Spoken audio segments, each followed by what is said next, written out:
The smell of pine and cinnamon filled our family's living room, but the warmth I felt had nothing to do with the fireplace crackling in the corner. After 3 years of avoiding family gatherings, I'd finally decided to come home for Christmas. Maybe it was time to bridge the gap that had grown between us since I'd left my corporate job to pursue what my family called playing around with cameras. Jordan.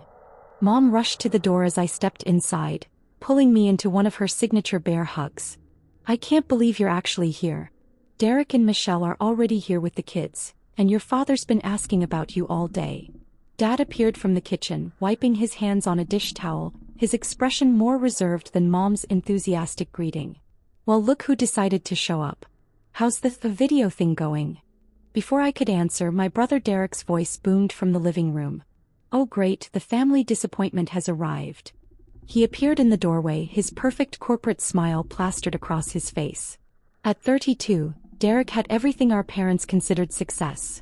A corner office at Harrison & Associates law firm, a house in the suburbs, 2 kids, and a wife who looked like she stepped out of a magazine.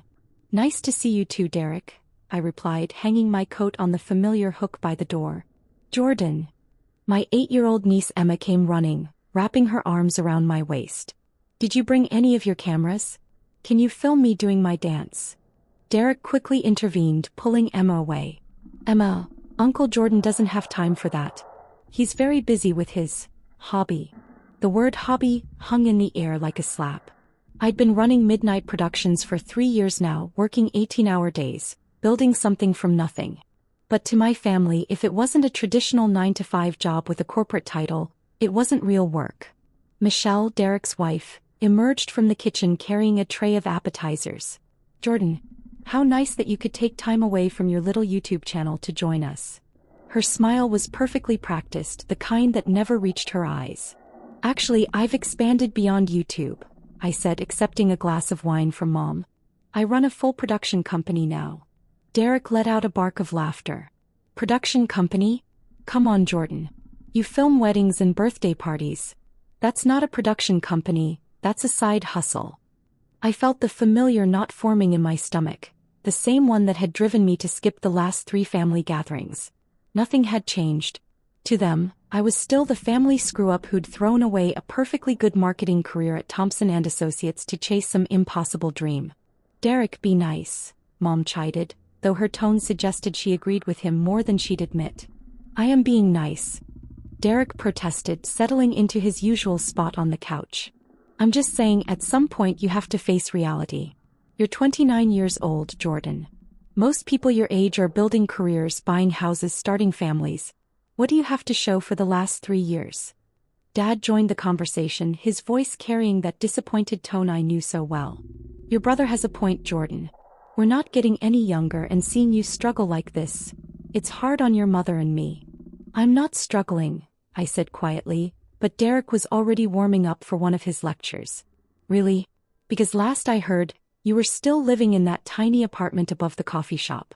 You drive a car that's older than Emma. Face it, little brother. This dream of yours isn't working out. Michelle nodded sympathetically. We just want what's best for you, Jordan. Derek could probably get you an interview at his firm. They need people in their marketing department. Still making those stupid videos?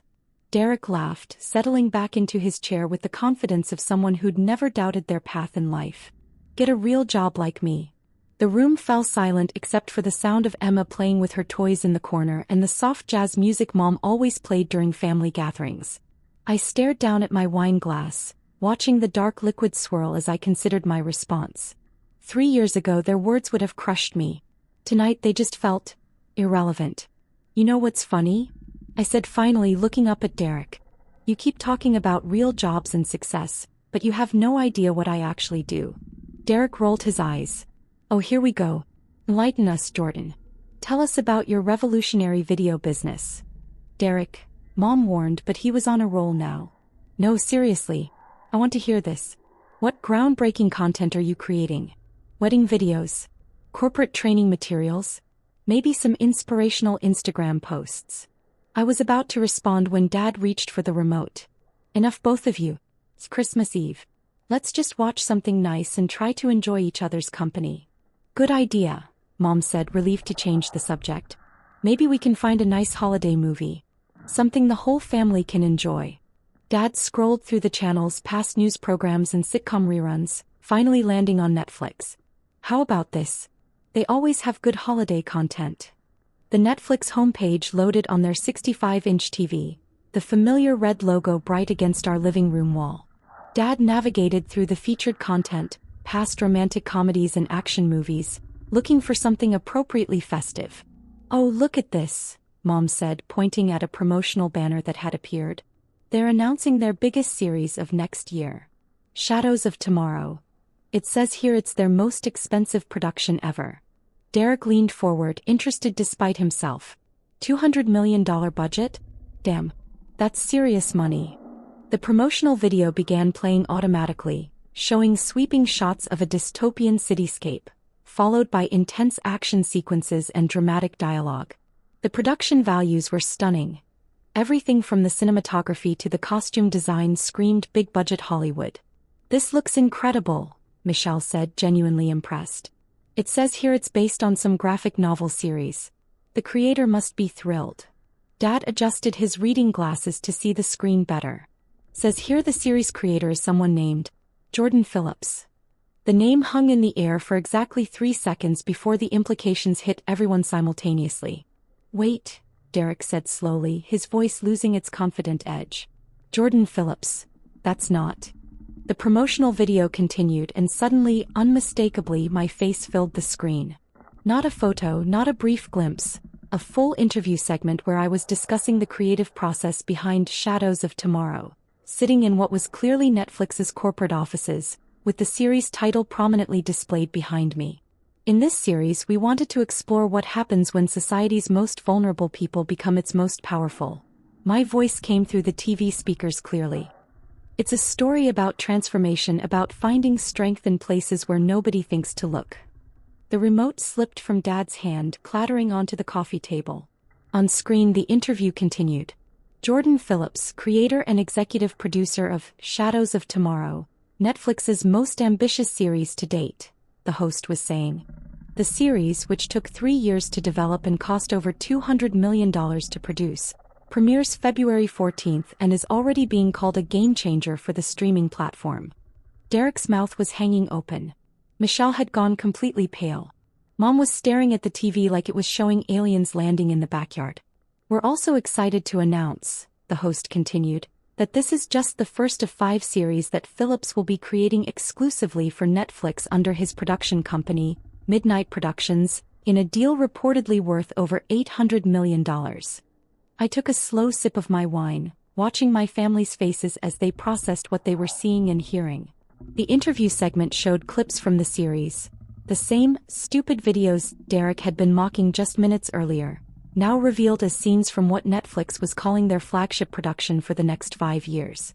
"Jordan Phillips started Midnight Productions 3 years ago," the host explained, working out of a small apartment while developing the concept that would eventually become Shadows of Tomorrow. The series has already been renewed for 4 additional seasons based on early screenings, and Phillips has been named one of Entertainment Weekly's creators to watch. The promotional segment ended, returning to the Netflix homepage, but nobody moved to change the channel. The living room was so quiet I could hear the old grandfather clock ticking in the hallway. Emma, oblivious to the tension, looked up from her toys. "Uncle Jordan, is that you on TV?" "Yes, sweetheart," I said softly. "That's me." Derek finally found his voice, though it came out as barely more than a whisper. $800 million? I nodded. "That's just the Netflix deal. Midnight Productions has contracts with 3 other streaming platforms and 2 major film studios." Dad was shaking his head slowly, like he was trying to wake up from a dream. But you live above a coffee shop."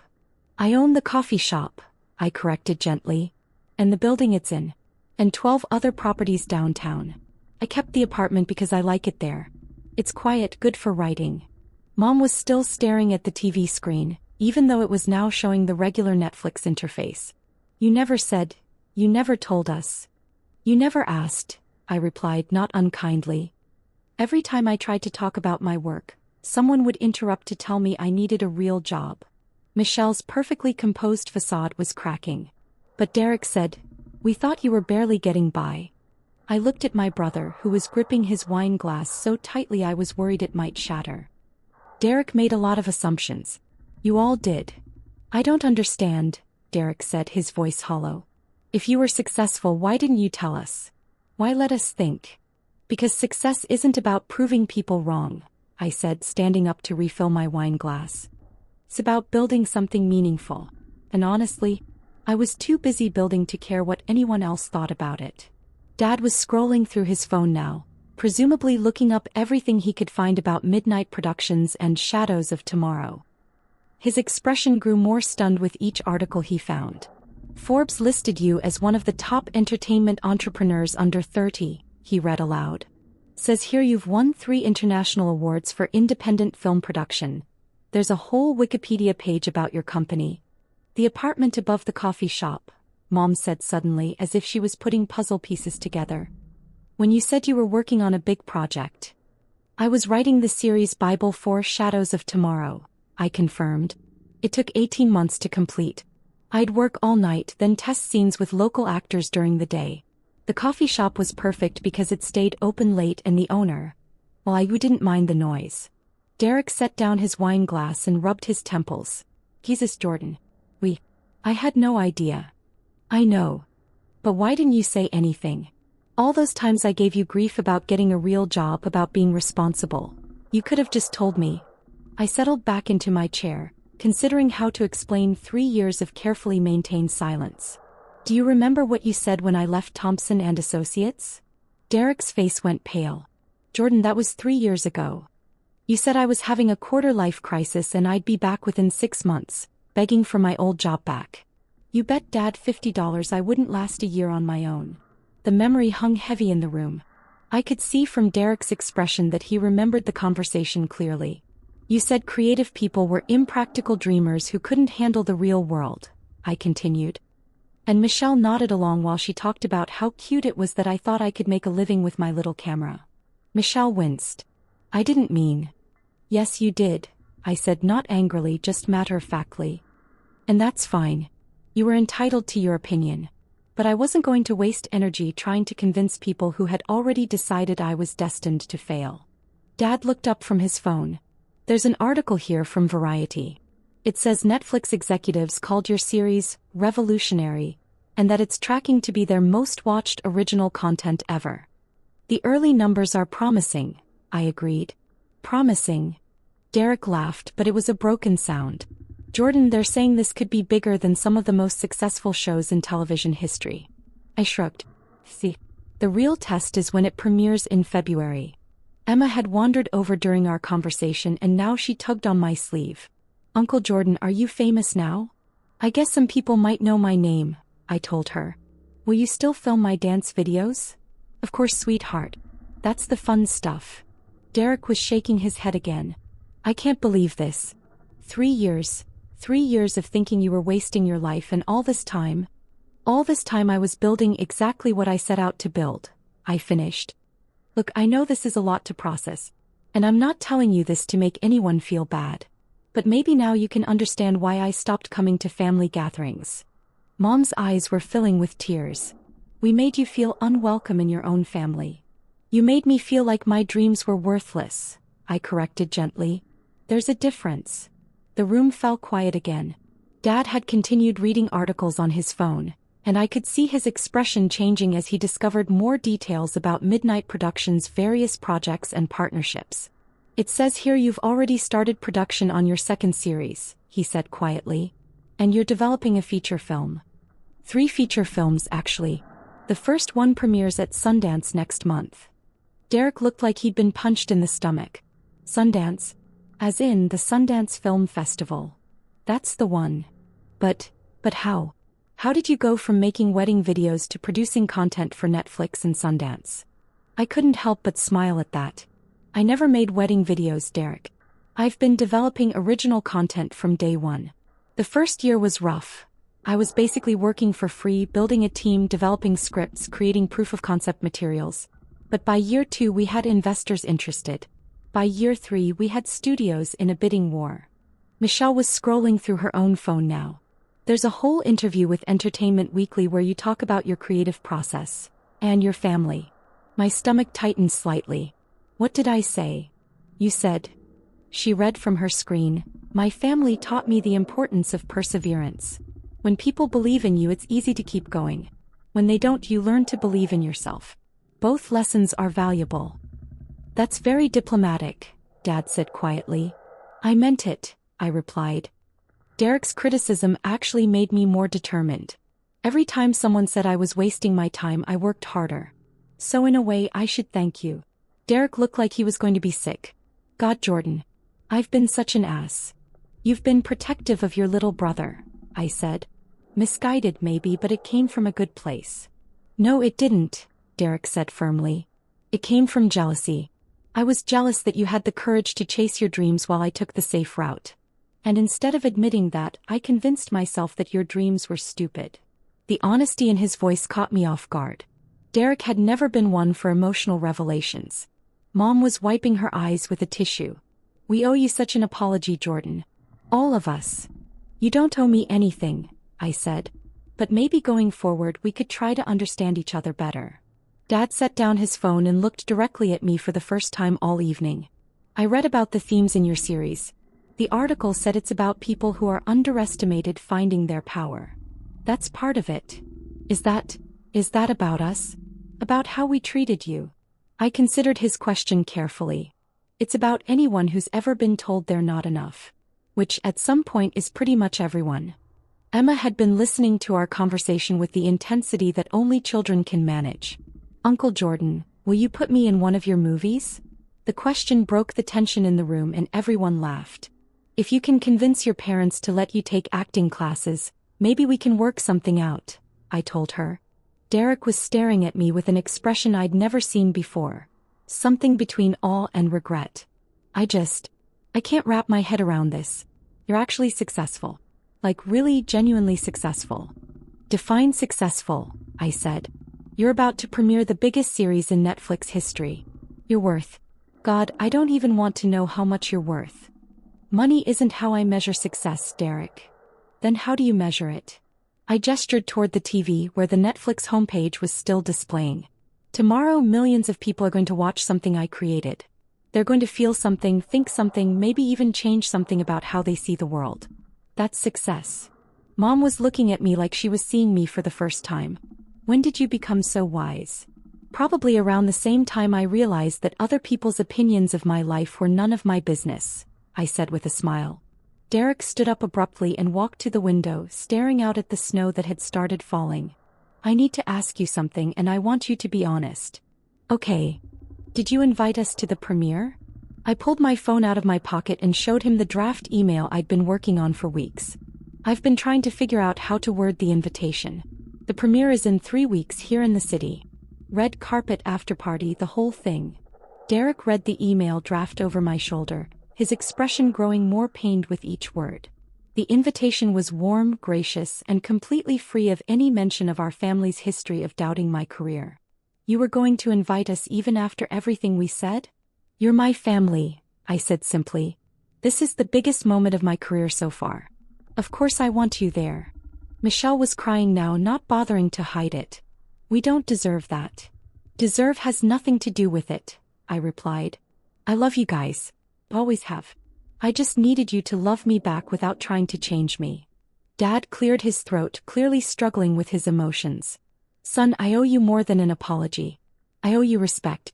What you've built, it's extraordinary. Thanks, Dad. And I owe you $50, Derek said, managing a weak smile. You definitely lasted more than a year. The tension in the room was finally starting to dissolve, replaced by something that felt like the beginning of understanding. Emma had crawled into my lap and was showing me pictures on her tablet, completely unaware of the emotional earthquake that had just shaken her family. Uncle Jordan, can you teach me how to make movies? I'd love to, sweetheart. Derek sat back down, his posture less rigid than before. I have to ask, what's next? After Shadows of Tomorrow? We're already filming the 2nd season, I said. And I'm developing a documentary series about small business owners who are changing their communities. People who are building something meaningful without recognition or fanfare. Like you did, Mom said softly. Like a lot of people do. Most success stories aren't dramatic. They're just people who keep working towards something they believe in even when nobody else believes in it. Dad was looking at his phone again, but this time his expression was one of pride rather than shock. The article mentions that you employ over 200 people now. 237 as of last week, I confirmed. And we're expanding. We just signed a lease on a new production facility downtown. The old Paramount building? Derek asked, suddenly interested. I heard someone bought that, but the sale was private. That was us. We're converting it into a full-service production studio. It'll be the largest independent facility on the East Coast. Michelle was shaking her head in amazement. All this time we thought you were struggling and you were building an empire. Not an empire, I corrected. A company. A good company that makes content people care about and treats its employees well. That's all I ever wanted. The conversation continued for another hour, with my family asking questions about everything from the creative process to the business side of entertainment production. For the first time in years, I felt like they were actually interested in my life rather than trying to fix it. As the evening wound down and Derek's family prepared to head home, my brother pulled me aside. Jordan, I need you to know something, he said quietly. I'm proud of you. I should have said that 3 years ago, but I was too stubborn and too scared to admit I was wrong. Derek. No, let me finish. You did something I could never do. You risked everything for something you believed in and you made it work. That takes courage I don't have. You have your own kind of courage, I told him. You built a life that makes you happy. There's nothing wrong with taking the safe route. Maybe. But there's something right about taking the brave route. And that's what you did. We hugged then, really hugged for the first time since we were kids. As I helped Mom clean up the living room later, she kept glancing at the TV as if she expected my face to appear again. I keep thinking I'm going to wake up and this will all be a dream, she said. It's real, Mom. I know. It's just, my baby is going to be on television. My baby created something that millions of people are going to watch. Your baby grew up, I said gently. He did. And I'm sorry it took me so long to notice. As I drove home that night through the snow-covered streets, I felt lighter than I had in years. The weight of my family's disapproval had been lifted, replaced by something I'd almost given up hoping for: acceptance. My phone buzzed with a text from Derek. Just bought a subscription to Entertainment Weekly. Need to catch up on my little brother's career. P.S. The kids are already asking when they can visit Uncle Jordan's movie studio. I smiled, thinking about Emma's excitement when she saw my name on TV, about the pride in Dad's voice when he realized what I'd accomplished, about Mom's tears when she understood how much I'd achieved while she thought I was failing. The next morning, Christmas Day, brought another surprise. My phone was full of notifications, friends and colleagues who had seen the Netflix announcement, interview requests from entertainment journalists, and congratulations from industry contacts. But the message that meant the most was from Emma. A video of her performing the dance she'd wanted to show me with a note that said, "This is for Uncle Jordan's next movie." 3 weeks later, at the premiere of Shadows of Tomorrow, my entire family sat in the VIP section, watching as I walked the red carpet and gave interviews to entertainment reporters. Derek looked slightly overwhelmed by the cameras and crowds, but Mom was beaming with pride, pointing me out to anyone who would listen. During my speech at the after-party, I looked out at the crowd of industry professionals, cast and crew members, and investors who had believed in the project from the beginning. But my eyes kept finding my family's table, where Emma was wearing the fancy dress Mom had bought her for the occasion and Derek was recording everything on his phone. 3 years ago, I said into the microphone, this series was just an idea. A story about people who are underestimated, who are told they're not enough, who find strength in unexpected places. Tonight, that story becomes real for audiences around the world. But more importantly, tonight I'm reminded that sometimes the most meaningful success isn't proving people wrong. It's giving them the chance to see you clearly for the first time. The series premiered 2 weeks later to critical acclaim and record-breaking viewership numbers. But the review that mattered most to me came from Emma, who called to tell me that she'd watched the first episode with her parents and that it was even better than Disney movies. As I write this, Shadows of Tomorrow is in its 2nd season with a 3rd already greenlit. Midnight Productions has expanded beyond my wildest dreams, and I've been invited to speak at film festivals and industry conferences around the world. But the success that means the most to me happened that Christmas Eve, when my family finally saw me for who I really was. Not the dreamer who needed to be fixed, but the person who'd been building something meaningful all along. Sometimes the most profound victories aren't about proving doubters wrong. They're about being patient enough to let the truth reveal itself in its own time. And sometimes, if you're very lucky, the people who matter most will be there to see it when it does.